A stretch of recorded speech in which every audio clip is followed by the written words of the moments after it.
Hey everyone, how are you? I'm glad you came back again today. Come in and have a seat and let's talk about the Gospel of John. And I'm going to look in chapter 9. That's close to where our Bible reading plan has us. And so I want you to think about something. This is a story about Jesus and his disciples when they come along this man who could not see.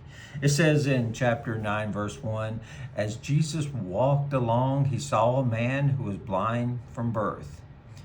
His disciples asked, Rabbi, who sinned so that he was born blind, this man or his parents? Jesus answered, neither he nor his parents. This happened so that God's mighty works might be displayed in him.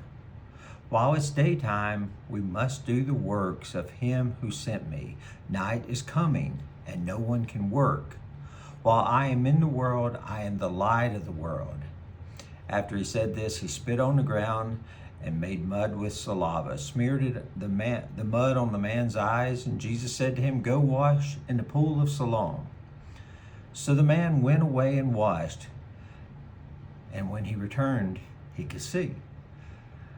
Later, Jesus, and it picks up in verse 35, later Jesus finds him in the temple, and he had been expelled from the synagogue because he spoke something, what was perceived to be positive or deifying of Jesus in front of the religious leaders of the day.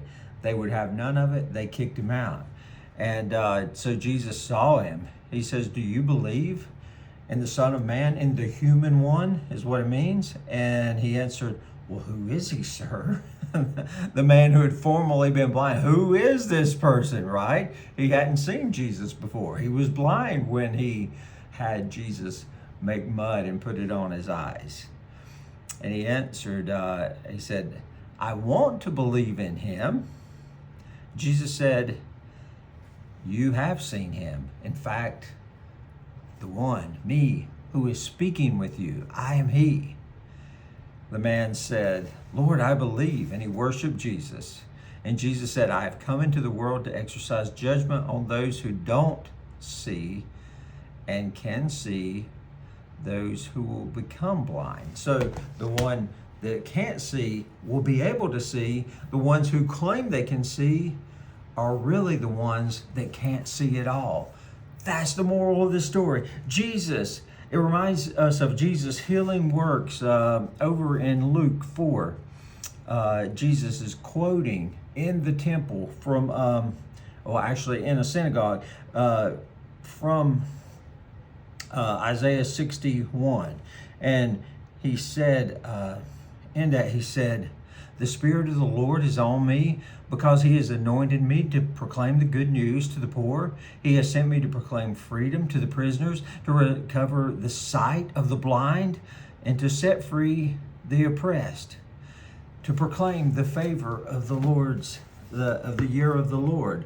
Jesus here, we're seeing, he's already claimed, he's claiming, I am the light of the world. And these miraculous signs that are taking place brings God's light to others. This story isn't just about the man who was healed.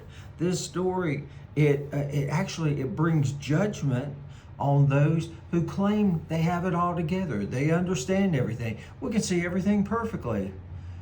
And indeed, they can't. They can't see their own faithlessness, their own selfishness, their own just disbelief and refusal to believe in the Son of God. So they claim to see, but they can't see it all. That's what this story is about. It is about the man that was blind receives his sight, and he doesn't just receive physical sight, he receives sight to see God and to believe in God and to worship God and to know God. That's what Jesus still wants to do today. He wants us to see him, to believe in him, to entrust our lives into His care. When we don't think we can go on another day and we don't think we can get through this, Jesus is saying, will you entrust your life to me? Will you quit saying you think you can see everything because you don't? Entrust your life to me. That's Jesus' word for us. As I was reading through John 9, I hope that you will read through it. I hope that this blesses you. I hope that if it does, you can share it with someone else.